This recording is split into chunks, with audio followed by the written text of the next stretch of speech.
is Encore. Cool. The stories behind the songs. Thank you. Here's iHeartRadio's Miles Galloway.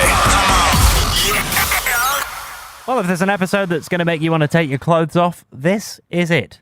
I'm Miles Galloway, and this is the story of Nelly's Hot in Here. Or is it Herre? Herre? You know, when it comes to the origins of hip-hop stars over the last 20 plus years, you think Compton, LA, Queens, the Bronx, Atlanta, even Toronto. St. Louis, Missouri, not so much. But it is the home of at least one rap superstar that had the world of music following his every move for the better part of the 2000s. Cornell Iral Haynes Jr., better known to you and I as Nelly. Nelly was actually born in Austin, Texas, but moved to St. Louis as a teen, where he and his crew, the St. Lunatics, began gaining local hype a couple years after finishing high school in 1996. When Universal Music Group came calling in 1999, they had a little bit of interest in St. Lunatics members Murphy Lee, Key One, Slow Down, and City Spud, but they had a lot of interest in Nelly. This was the late 90s and early 2000s though, and money kind of grew on trees in the industry then, so a contract was secured for Nelly, and why the hell not? The label signed the St. Lunatics too, figuring they'd roll out with Nelly first and then do a St. Lunatics project later on. Nelly released his first single, Country Grammar, Hot Shit, sorry mum, in early 2000, with album release plans on hold until he could prove to his label that he was worth the investment. And this pessimism around an artist that you've just signed along with his entire crew seems a little strange, but I suppose back in 2000, it was odd for a rapper from the Midwest to achieve commercial success, with labels preferring artists who came from the East Coast, West Coast, or the Southern United States. This wasn't helped by the St. Louis Post, who in their first profile of their new favorite son piled on the pressure, saying, Nelly is poised to break through with a unique sound and a language that is distinctly St. Louis. Not to put too much pressure on the shoulders of one young man, but this 20-year-old artist will be viewed as the man who will either make or break this city nationally. First, though, he'll have to convince the world that his Midwest sound can sell. For one reason or another, the label was not expecting Country Grammar to be a hit, but it was. Nelly's St. Louis sound and Midwest slang that the label was so wary of was actually refreshing. And its literal sing-song interpolation of the children's clapping game Down Down Baby became a massive earworm. Nelly told Nam Kiwanuka how much he owed to St. Louis back in 2002. Well, St. Louis is the reason why I'm here from the beginning. You know, we had so much success underground and locally like that that was kind of like the only reason people would take notice of us and even give us a shot was because we did so well locally. And back in our hometown, we don't support nothing locally. So when we felt that we had the support of our city, it was real big for us. We thought we had something. The album was greenlit and spawned 3 more hit singles, EI, Ride With Me, and the St. Lunatics showcase, Batter Up. It's actually pretty impressive how many turn-of-the-century classics Nelly was involved with.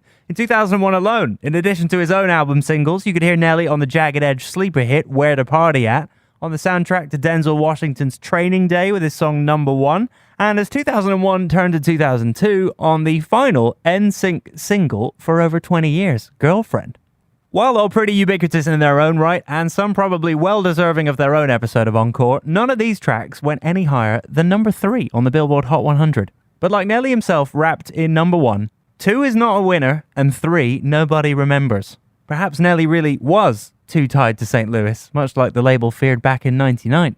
Maybe what he needed to do to get that chart-topping single was to relocate. Maybe he needed to move on from St. Louis and show the world what it was like in a place called Nellyville, because in Nellyville, it was getting hot. Nellyville, Nelly's second record, was released in mid-2002, and its lead single, Hot in Here, famously spelled Herre, and pronounced either way, was released on May 7th. Nelly told Nam Kiwanuka that despite only having a few months to write and record Nellyville, the success of Country Grammar helped ease the pressure a bit.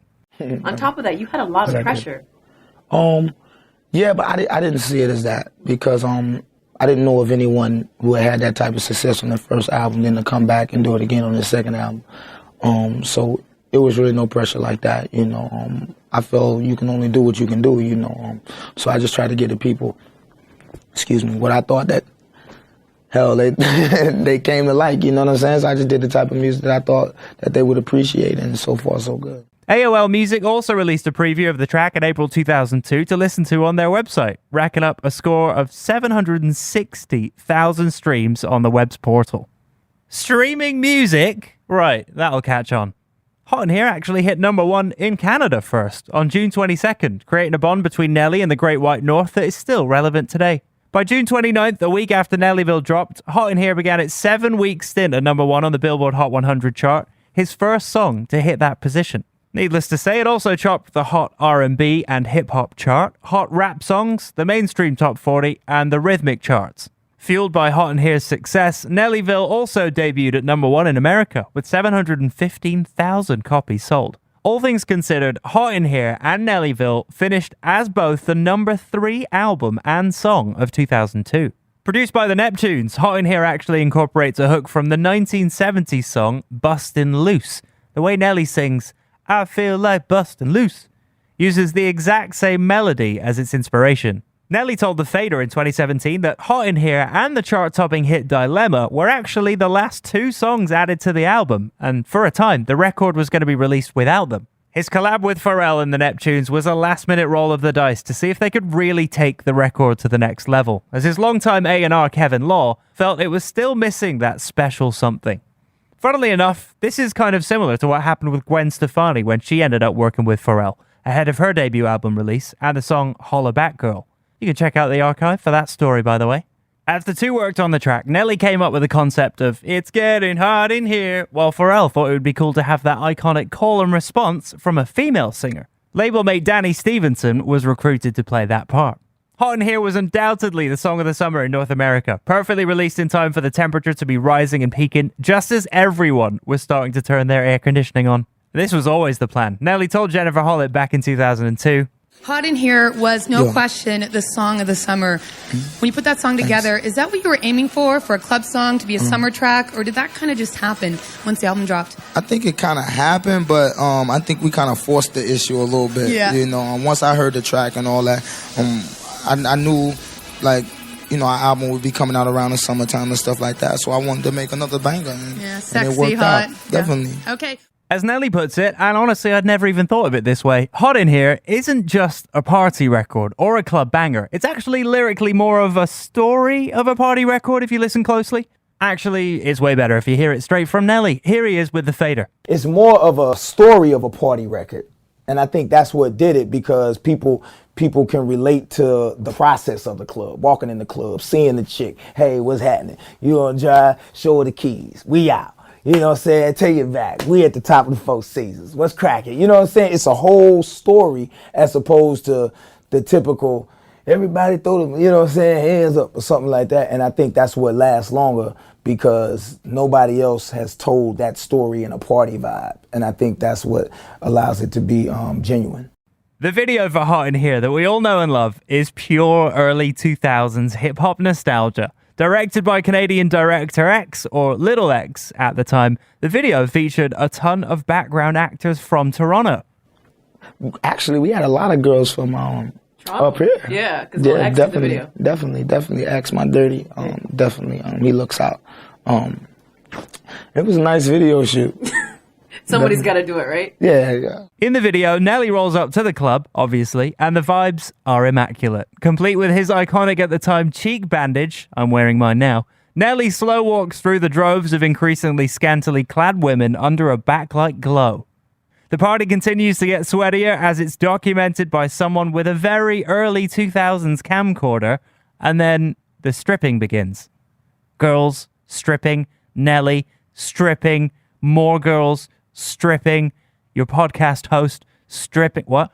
Eventually, because it is getting hot in there, after all, a speaker catches fire, much to the DJ's dismay, when he alerts the club goers the roof is on fire. To which, as all reasonable people would do in a burning building, they respond by chanting the refrain from 1984's "The roof is on fire.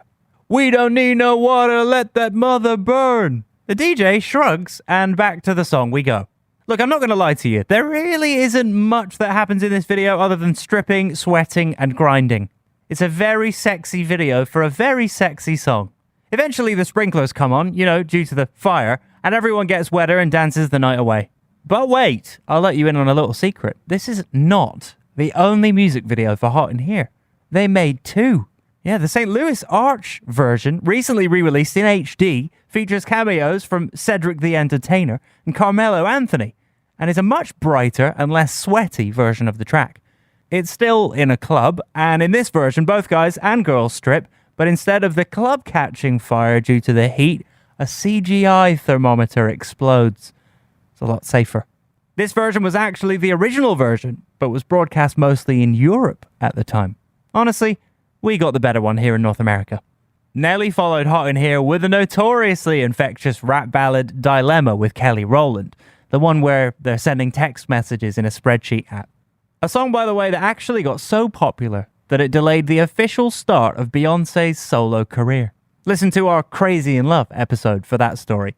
Nelly followed that hit up with an ode to Nike called Air Force Ones, which Nelly told me is still making him a pretty penny to this day. I'm a bit of a sneakerhead myself. I'm looking at the kicks you got on, obviously the Jordans. You are still synonymous with the Nike brand and the Air Force Ones. Yeah. Again, a song that has made Nelly a lot of money. Yeah. But made Nike even more. Yeah. Listen up, Nike. No, I mean, man. Who knew? Air Force Ones is huge for me. So I still rock them. Still rock my 3s and a lot of other Jordans. That was me with Nelly. We're besties. Over the years, Nelly has continued to pop in and out of the charts, but not just the hip-hop and top 40 charts. Nelly's had success in country music with Tim McGraw and Florida Georgia Line, and even had a brief stint exclusively on the Canadian charts in 2015 with a fun collab with pop-punk royalty Simple Plan. Speaking of Canada, when Nelly announced his first ever Hot in Here festival in 2023, featuring the likes of Neo, Akon, and T.I., among others, he did so in the spiritual home of the good Hot in Here music video. Toronto, Ontario, Canada. Or as I keep trying to call it, Nellyville North. It's going to catch on. I was at Hot in Here 2023, and the spirit of the 2000s was alive and well on that night. I'll leave you with a gratitude from the man of the hour. I've got to deal with a massive fire coming out of my speakers. I want to thank all of Toronto, the whole country of Canada. Bleep that out. I apologize. It's just we're so excited, man. We have a great time. I think it was meant because I think it was like 70% chance of rainy. And look at it. And clear. Yeah. Clear, perfect weather, yeah. Not too hot, not too cold, man. And Toronto showed up and showed out for me, and I'm just thankful. Is your mind already running about next year? You're already trying to pick out names for next year? Well, it's got to be, because it's been such a success already. I don't want to jump the gun, but no, it's all good, man. Again, you're just thankful that, I'm working on 24, 25 years now, and people have supported me, and it's amazing. I'm Miles Galloway, and that was the story of Nelly's Hot in Here on Encore. New episodes out every Thursday. Encore is an iHeartRadio Canada podcast. Subscribe to this podcast on iHeartRadio or wherever you get your podcasts. Download the iHeartRadio app for more great podcasts just like these.